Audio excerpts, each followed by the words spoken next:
दोस्तों पूरे देश में नए कानून लागू हो चुके हैं दोस्तों, और अब पुलिस हथकड़ी लगा सकती है दोस्तों। और अगर कोई एफआईआर दर्ज करानी है तो व्हाट्सएप से, मेल से, टेलीग्राम के जरिए भी एफआईआर दर्ज कराई जा सकेगी दोस्तों। जय हिंद, नमस्कार, मैं एडवोकेट आशीष मिश्रा। दोस्तों लाइक कर दीजिएगा, शेयर कर दीजिएगा, सब्सक्राइब कर दीजिएगा। और आज इस वीडियो में हम लोग नए कानूनों के तहत इन सभी चीजों को, सभी मुद्दों को समझने वाले हैं दोस्तों। भारतीय न्याय संहिता, भारतीय नागरिक सुरक्षा संहिता लागू हो चुका है दोस्तों। और अब नए कानून के तहत आपराधिक मामलों में जो भी रिपोर्ट होगी वो दर्ज की जाएगी, एफआईआर दर्ज की जाएगी दोस्तों। और नए कानून में नाबालिग से अगर दुष्कर्म किया जाता है तो दोषी को मृत्युदंड का भी प्रावधान किया गया है दोस्तों। और साथ में ही नए कानूनों में जो बहुत अच्छी व्यवस्था की गई है दोस्तों कि भारतीय नागरिक सुरक्षा संहिता में पीड़ित शब्द को भी परिभाषित किया गया है दोस्तों, जो अब तक पुराने कानून में नहीं था दोस्तों। और पुराने कानून में केवल पीड़ित उसी को माना जाता था जिसके साथ घटना की गई है दोस्तों। लेकिन अब नए कानून के तहत जिसके साथ घटना हुई है दोस्तों, वो व्यक्ति, उसका परिवार, उसके माँ बाप भी पीड़ित माने जाएंगे दोस्तों। ये नए कानूनों में बहुत अच्छी व्यवस्था की गई है दोस्तों। एफआईआर इनमें से किसी भी तरीके से दर्ज कराई जा सकती है दोस्तों।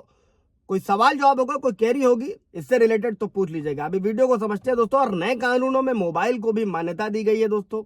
हर गतिविधि की रिकॉर्डिंग की जाएगी। नए कानून के तहत मोबाइल को एक तरीके से मान्यता दे दी गई है दोस्तों। और मोबाइल से की गई वीडियोग्राफी को कानून व्यवस्था में शामिल कर लिया गया है दोस्तों।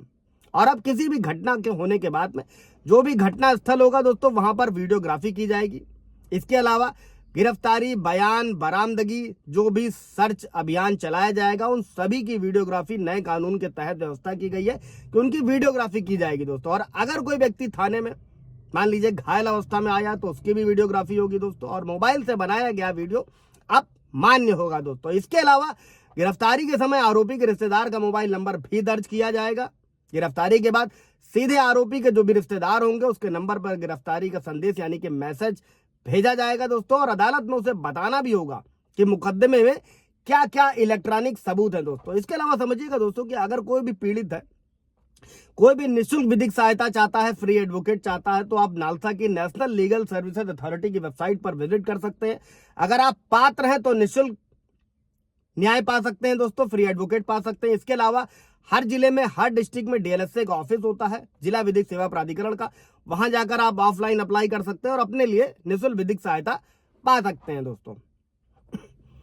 अभी समझते हैं दोस्तों कि नए कानूनों में यह भी व्यवस्था की गई है कि अब देश में कहीं भी एफआईआर दर्ज हो सकेगी। इससे पहले 0 एफआईआर थी, वो सिर्फ और सिर्फ महिलाओं के लिए थी दोस्तों। लेकिन अभी व्यवस्था को चेंज किया गया, इसमें कहीं से भी कोई भी एफआईआर दर्ज करा सकेगा दोस्तों। सॉफ्टवेयर को इस तरीके से तैयार किया गया है कि जो भी दर्ज एफआईआर होगी घटना स्थल के आधार पर, खुद जो भी संबंधित थाना होगा वहां पर ट्रांसफर हो जाएगी दोस्तों। इससे पुलिस की मनमानी रुकेगी और जहां से मुकदमे की विवेचना होगी दोस्तों, उसी थाने से एफआईआर नंबर दर्ज होगा। और खास बात यह है दोस्तों कि अगर पीड़ित व्यक्ति ऐसी परिस्थिति में है कि वो थाने नहीं पहुंच पा रहा है तो व्हाट्सएप से, टेलीग्राम से, मेल के जरिए भी एफआईआर दर्ज कराई जा सकती है, शिकायत भेजकर दोस्तों। और एफआईआर दर्ज होने के बाद में पीड़ित के मोबाइल नंबर पर ही एफआईआर की जो व्हाट्सएप कॉपी होगी दोस्तों, नए कानूनों के तहत, नए कानून में व्यवस्था की गई है कि उसे भेज दी जाएगी दोस्तों।